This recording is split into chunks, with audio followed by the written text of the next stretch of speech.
Okay, Gen X, you know that I love to talk about how absolutely weird it is when you are Gen X, but you had kids later in life, so now you're in your 40s and your 50s raising kids under 12. Please continue to keep us in your prayers. But it is fun in a lot of different ways because I get to introduce them to things that were cool when I was a kid. And because there's an entire generation between me and my kids, their peers sometimes don't know anything about this. For example, I truly believe that we as Gen X were among the first.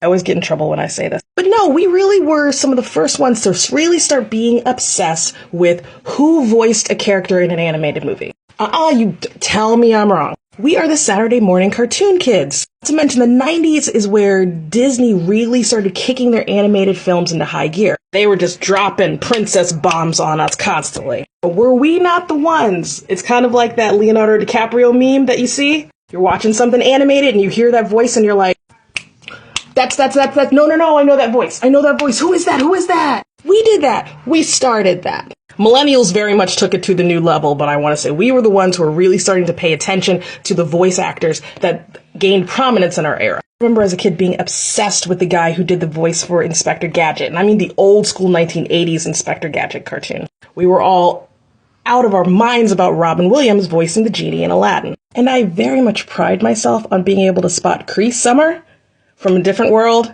and all of the voice acting she's done, yeah, I can spot her voice out of anywhere. So now I've got my kids doing it too. I'm like, you are not going to sit here and subject me to all these cartoons without us knowing how the sausage gets made. They'll be watching something and I'll be like, wow, doesn't that guy's voice sound familiar?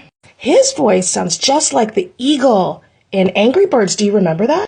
My kids are like, whoa! Me and my Gen X mind is like, indoctrination. It's working though. And my mission is slowly coming together. I'm really just raising Generation Alpha into being Gen X retro. Because the way that we enjoy movies, television, music, all of it, yeah, that deserves to live forever.